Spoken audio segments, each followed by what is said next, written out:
Welcome back to Hot Takes, the show with hot takes and even hotter football opinions, most of which have been sent in by you, the morons that watch this channel and subscribe to Football Daily. If you haven't already, make sure you hit that big red button, turn notifications on. What a smooth segue. First hot take, are you ready for it? Let's do it. Let's have it. It was sent in by Joe Martin, and he says, on December the 16th, Leicester City won't finish in the top four. Do you want to kick us off, Dukes? Yeah, I think Joe is an absolute idiot. There's 13 points at the time of recording. Happy Christmas, by the way. I think this is coming out on Boxing Day. Between Leicester and 5th place Spurs.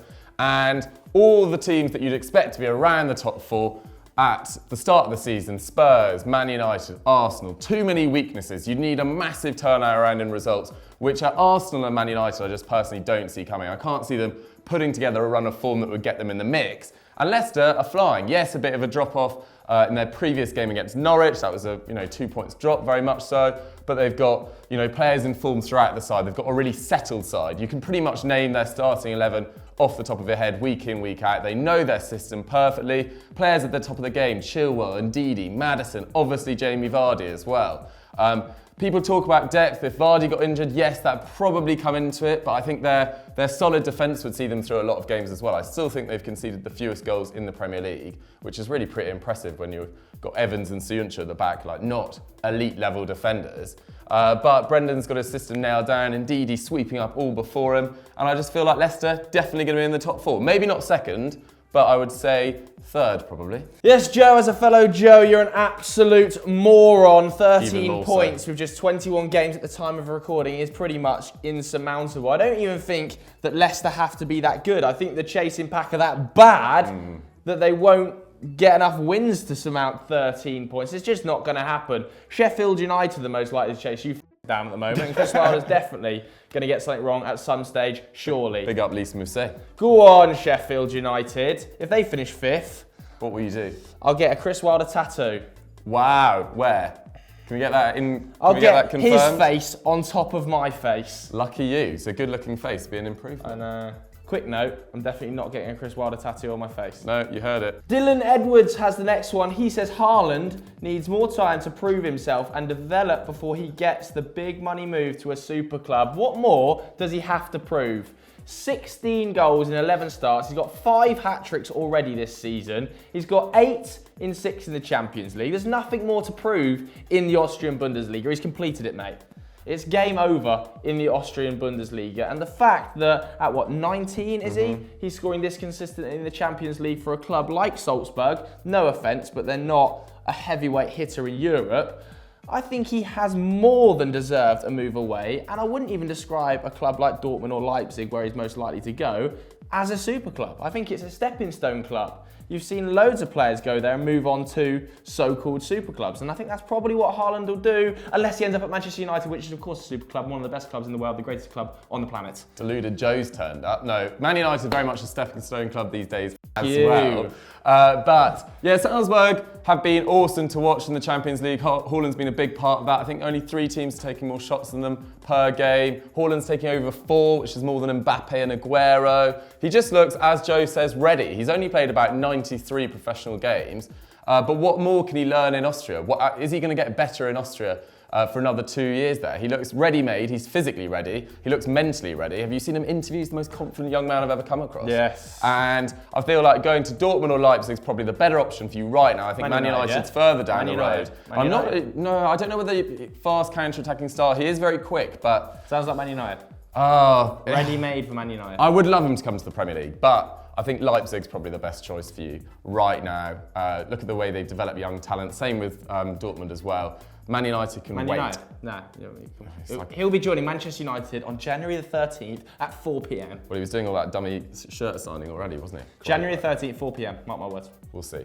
Moving on to our final hot take before we do a personal one. He says Simeone is in the Pochettino situation. He's taken his Atleti team as far as he can. React to that, Dukes. I actually said this on Content Cup a few weeks ago when we were sort of discussing it in a quickfire. I hadn't really thought of it much by then. I haven't really decided what I think on it now. I feel like Simeone, when did he take over? 2011? Yeah. Are they going to win another league title? Probably not in that style of play. Like, I feel like he might have just his style of play isn't suited to winning on the grand scale in the modern game. I feel like they could go quite far in the Champions League, in the Copa del Rey, but over a 38-game league season, you need to take more shots, you need to score more goals. I feel like a change at Atleti wouldn't be the worst thing, to be honest. He's taken them into this new era in the Wanda Metropolitana. He's been incredibly successful La Ligas, Europa Leagues, Champions League finals, and I don't think a change would be necessarily the worst thing, and he'll leave as a legend. I think it would be a horrific thing for Atletico Madrid Fair. if Diego Simeone was to leave the club. If you look at them pre the Simeone era, a little bit like Tottenham Hotspur, they were not guaranteed a top 4 finish. They were a club that was finishing anywhere between 9th and 4th, whereas Simeone has propelled them into a regular third to Clearly top the third, yeah. team in La Liga. And I think if he was to leave, a lot of those star players would also be considering a mass exodus. I don't think you'd be able to keep hold of the likes of João Felix or even attract João Felix in the first place if you were to lose Diego Simeone. So he is a vital component to that team. I disagree that he's in the same situation as Pochettino because he's actually won the silverware there. And their form is a lot better than it was under Poch. Yeah, towards the end. and it hasn't seen that massive drop-off, a Klopp at Dortmund or a Pochettino at Tottenham style catastrophe. So right now he's at a fine level, and I think what's happened is they put a lot of investment in the Wanda Metropolitano, and now you're starting to see reinvestment in the club. You've seen João Felix come in for 100 million euros. You'd have never associated Atletico Madrid with a 120 million euro signing 5 years ago.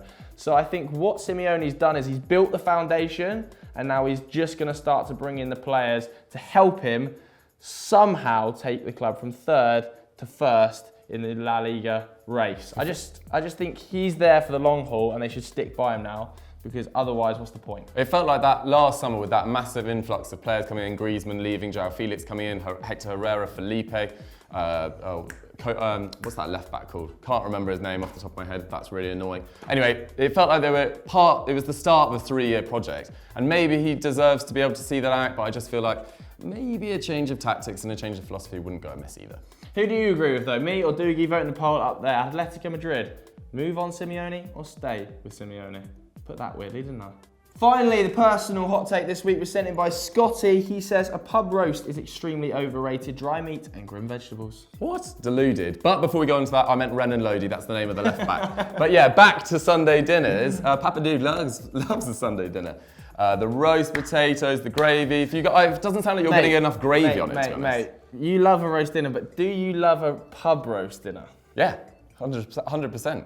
Love it. Sunday roast, unbelievable. There's some great ones in South London. I think Scotty has a point with pub roast being overrated. I actually agree the pub roast is clinically overrated. Yes, it is a go-to dish on a Sunday when you go to the pub, but it is usually with a fairly poor quality of dry meat that's been left out on the side, pre-carved and under a hot plate. The same can be said of the roast potatoes. I think you're going to the wrong places. Always under par comparatively to home-cooked roast potatoes. Oh yeah. And the veg is okay. I think if you were looking at pub dishes, the roast would be fairly low. Okay, so what are you going for on a Sunday then? I will go for a pub roast there we have Sunday. But it's because it's traditional and I feel like I have to. I feel like I'm being pressured into the Sunday pub roast rather than actually enjoying it. What do they do in the Tomlinson household for Christmas dinner? Do you do turkey? Yeah, we do all the trimmings, the usual stuff. Don't tend to get one of the big turkeys anymore though. Usually just go for, you can get like the turkey, the bits of the turkey giblets. No, not the giblets. That's what giblets. They just focus on the turkey giblets. breast, because it's only me and my daddy eat meat. My mum's a vegetarian. Oh, fair. Pathetic, Sarah. Pathetic. Yeah. What about you? We do a ham on Christmas Eve and then a turkey on Christmas Day, and we just demolish it for the next 3 or 4 days. It's class. To be fair, Sarah T does do a amazing ham soaked in Coca-Cola. Ooh. With the giblets on the side. Stop talking about giblets. You know what a giblet is? It's an arsehole, isn't it? No, it's the dangly bit of a turkey. That's not a giblet. You stop eating turkey arsehole. Bro, giblets is not a dangly bit of the turkey. I think it's the truth comes out in the end. It's intestines. Joe Tomlinson loved turkey arsehole. Oh, what is a turkey giblet? If you know, let us know in the comments below. Let's drive that engagement up, guys. Hit like. So that's it for this week's episode of Hot Takes. Pato has confirmed off camera that giblets are in fact intestines, so your comment has just been wasted. It's not the wobbly bit. That's a wattle, apparently, mate. Yeah, do your wattle thing. Do your wattle thing. No, your throat. Make your throat expand. So that's it for this Christmas episode of Hot Takes. Thanks very much for watching. Merry Christmas, guys. Have a good Christmas. Dun, ba, da, dun, dun, dun, dun, dun, dun, dun, dun, dun, dun.